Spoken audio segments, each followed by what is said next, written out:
You're now tuned into the Lady Charmaine Live Show, and I'm your host, Lady Charmaine. And as always, I got another great interview for you today. And I tell you who it is coming up right after this.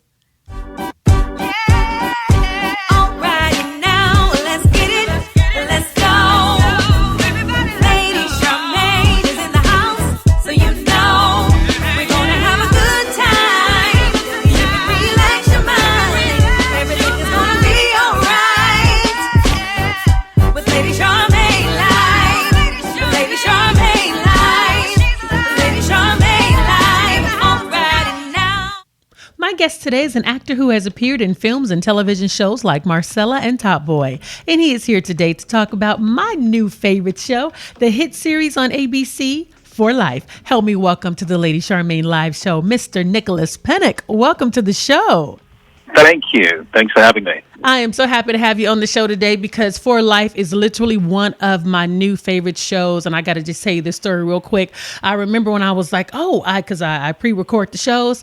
And when I saw it was on my on demand, I said, and I jumped up from the couch and I said, For Life. And my husband was like, what are you talking about? I said, my new show. Do you know, because of the excitement that I had for your show, my husband had went and binge watched the first 4 episodes so he can catch up to episode 5 with me. I didn't know what he was doing in the room. And so he has become a fan of the show. So I want to say thank you so much for this great show. I want to know, Thank you. You're welcome. Are you here in the U.S. or are you in the UK right now? I'm in the UK right now. Now, do you guys have a shelter in place there like we do here in the U.S.? Yes, we most definitely are. So what are you doing during this time of shelter in place? How are you keeping busy? Trying to set myself a routine every day. Wake up, have some breakfast, do some yoga, do a little bit of work, some reading that I have to do. We're allowed 1 hour's exercise and a trip to the store. So there's a park quite near to where I live. So I go there to do some exercise and have a walk and get out, get some fresh air, and come back, cook, clean. Do some more yoga or Pilates in the evening, then watch a film or some other stuff on TV and Netflix that I'm watching, and do the same thing the next day. Now, Nicholas, I had read that you're from the UK. You have perfected the American accent. Did you study books? How did you perfect your accent? What was kind of your practices? Well, I've been acting since I was 12, and one of the things we were encouraged to do was to practice accents. But before then, I went to an American international school in Saudi Arabia, and every child from wherever they were from we would get to the school and we would want to assimilate as much as possible because all of the teachers and the majority of the children were from America, so we all adopted American accents.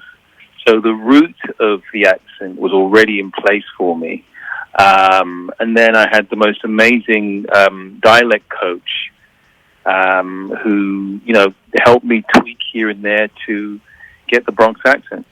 Well, you perfected it, sir, because I had no idea that you were British at all until you called on the telephone. I'm like, oh, my goodness. I read this, I read where you were from, but didn't realize your accent was as thick as it was, because the American accent is so prominent. So you did a great job. But I want to talk to you about the show. That's a great compliment. Thank you. Oh, you're welcome. I want to talk to you about the show For Life, which is such a powerful story because it's a true story. And it's a story about Isaac Wright Jr., who was wrongfully convicted. Did you hear of his story before you played the role?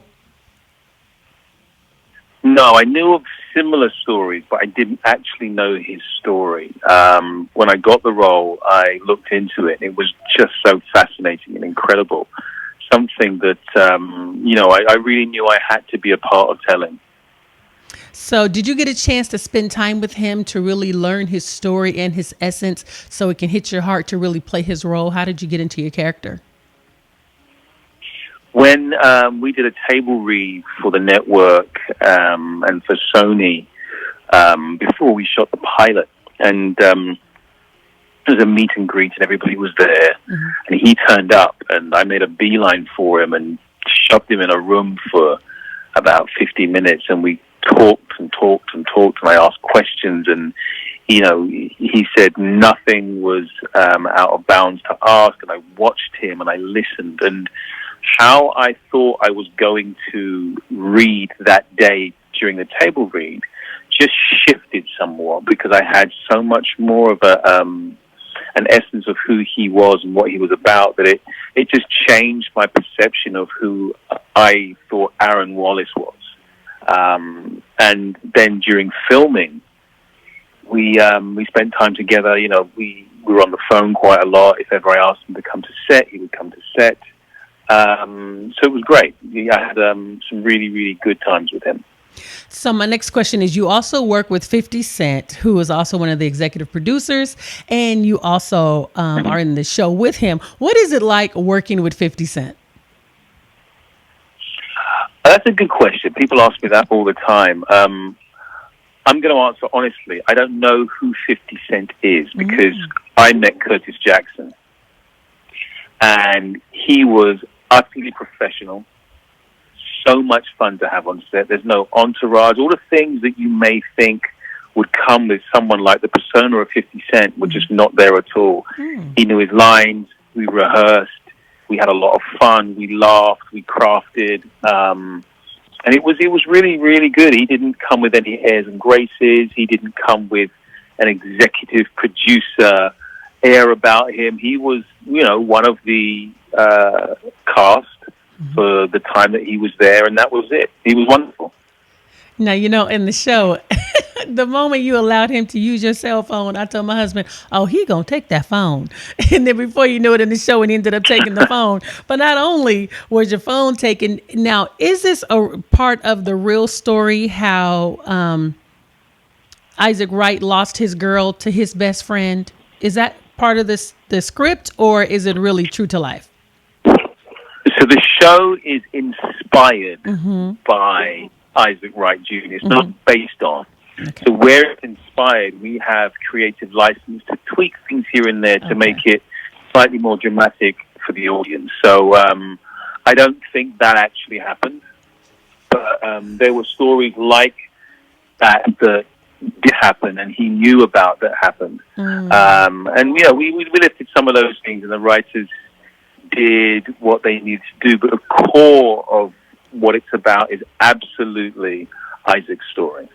So what do you want the audience to take away from watching this series? I'd really like them to be educated about the judicial system in the United States, and it's not exclusive to America. I think it's global. That there are people out there who are overcharged and illegally and unlawfully incarcerated for one reason or another. And, the perception of a black man in a jumpsuit, prison jumpsuit, when people see it, immediately they think one thing. I'd like people to think twice about some of the situations that people find themselves in. When you don't have enough money, when you're from a certain community, or, you come from an area of poverty, and you don't have the money to have the types of lawyers that can get you out of these plea deals and these overcharged sentences that they're given, you find yourself in all kinds of situations. And when someone tells you your sentence is 20 years, we'll offer you a plea deal for 15, you're going to take the plea deal, and you don't have the money to defend yourself because you're innocent, or that that the crime that you committed wasn't worthy of the charge that they have put upon you. And I think it's good for people to understand this and know this. And I want people to be entertained. We are making a television show also. So it's a combination of those two things. Well, it is an excellent show. I want to say thank you for that and such powerful performances in the show. And I want to remind the audience to be sure to tune in tonight to For Life on ABC at 10/9 Central. Thank you so much, Nicolas, for coming on the show, and I look forward to having you back. Thank you for inviting me, and thanks for your support. Absolutely. Thank you so much, and have a great day.